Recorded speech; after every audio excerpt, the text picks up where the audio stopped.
Kathua encounter की बात करें तो 4 जवान हमारे जम्मू कश्मीर के जो शहीद हुए थे उनके परिजनों के साथ मुलाकात करने के लिए 2 से 3 दिन पहले जिस तरह से हमारे जम्मू कश्मीर के चीफ मिनिस्टर उमर अब्दुल्ला भी पहुंचे थे और आज जम्मू कश्मीर के उपराज्यपाल मनोज सिन्हा आज उन परिजनों के साथ बातचीत करने के लिए उनके घर पर पहुंचे और परिजनों के साथ जब हमारी बातचीत हुई साफ तौर से कहा कि लेफ्टिनेंट गवर्नर के साथ ने बातचीत की है कि घर के एक सदस्य को जो है वो नौकरी दे दी जाएगी। और तारिक अहमद की बात करें तो उनकी वाइफ के द्वारा जो है साफ तौर से कहा गया कि उनकी तरफ से जो है वो डिफेंस फोर्स में जाना नहीं चाहते हैं और वो उनकी तरफ से एक डिमांड रखी गई है लेफ्टिनेंट गवर्नर के आगे कि अगर उनको नौकरी दी जाए तो उनको एक एजुकेशन डिपार्टमेंट पर दी जाए ताकि वो आगे के बच्चों का भविष्य सुधार सके। लेकिन इस समय की बड़ी अपडेट है कि आप विजुअल्स के माध्यम से देखें, जम्मू कश्मीर में उपराज्यपाल मनोज सिन्हा आज तारिक अहमद जो कठुआ एनकाउंटर पर शहीद हुए थे उनके परिजनों के साथ मुलाकात करने के लिए उनके घर पर पहुंचे। जी, हमारे ड्यूटी के गवर्नर श्री मनोज सिन्हा जी जहां आए थे, बैठे हमारे पास, जहां आज ईद का दिन भी था, ईद के दिन पर वो जहां आए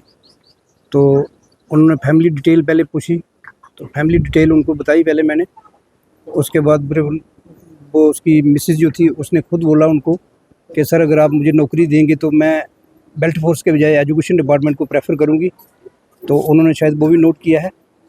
तो बाकी घर में यही एक बच्चा था जो कमाने वाला था, इसी के सर पर सब कुछ था। तो अब अगर गवर्नमेंट इनकी जितनी भी इमदाद कर सकती है वो जितनी जल्दी करे तो वही अच्छा रहेगा।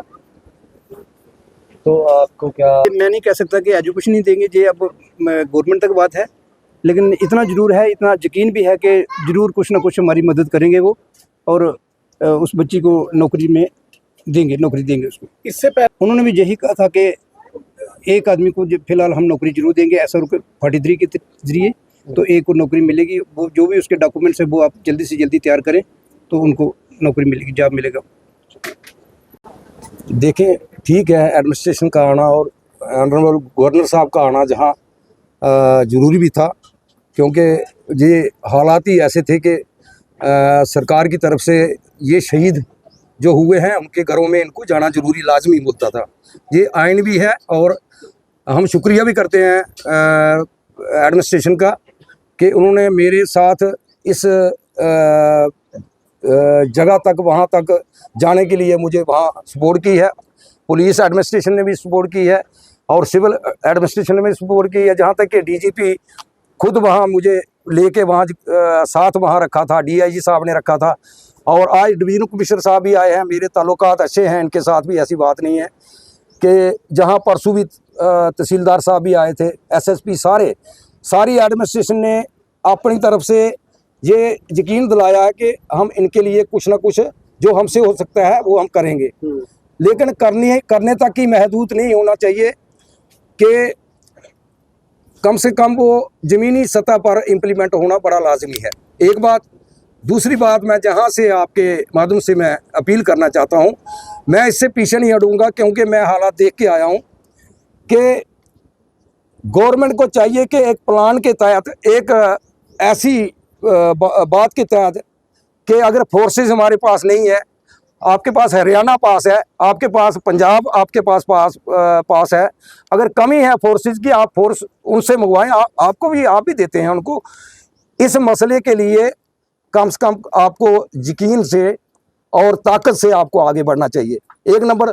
दूसरा नंबर कि मैं इन शहीदों को सलाम पेश करता हूँ जिन्होंने देश के लिए इतना कुछ कुर्बान कर दिया, और ये हमारी कुर्बानियाँ जो है ज़्यादा नहीं होंगी।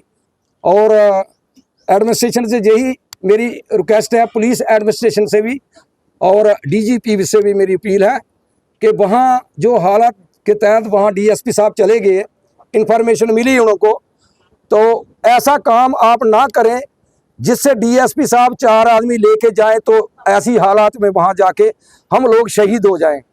शहीद की बात, शहीद ठीक है अपनी जगह, लेकिन DSP साहब बचेंगे तो हम बचेंगे, DSP साहब अगर नहीं बचेंगे तो हम नहीं बच सकते। मेरी यही अपील है सरकार से भी और सबों से। बाकी सरकार की तरफ से जो अमदाद जो है वो हमने अपनी तरफ से भी उनको रिक्वेस्ट सब की है, तो वो करेंगे, कोशिश जारी रखेंगे। हम भी सरकार की तरफ से भी होगी, यही उन्होंने यकीन हमें दिलाया। गवर्नर साहब ने भी अभी जहाँ जल्दी, हम तो यही कहते हैं उनको कि ये जो 6-6 महीने SRO के तहत लगते हैं, ये एडमिनिस्ट्रेशन को चाहिए 6 महीने के बाद ये SRO बनेंगे, उसके बाद दर हो जाएंगे, दर ना फैमिली हो जाए।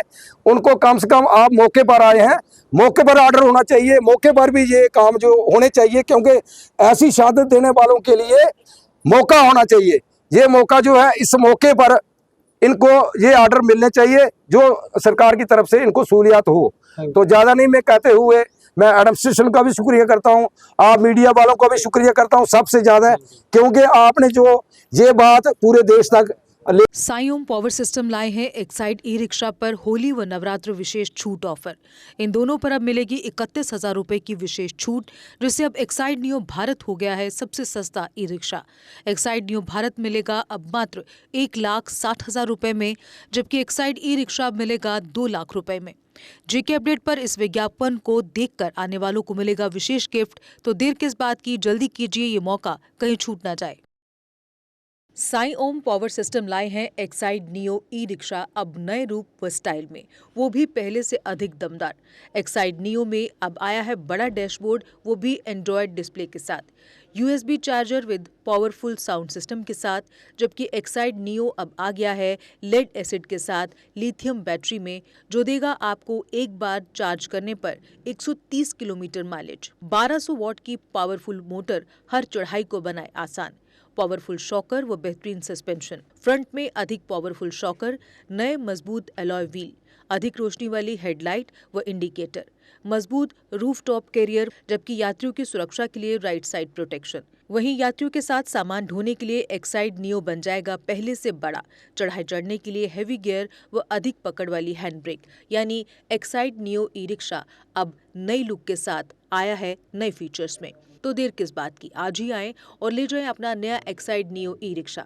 हमारा पता है Sai Om power system, last Matador stand, Anand Nagar, Bohri, Jammu. Phone number 0191 255 4360 255 4359। Jammu Kashmir की खबरों के लिए जुड़े रहिए जेके अपडेट के साथ।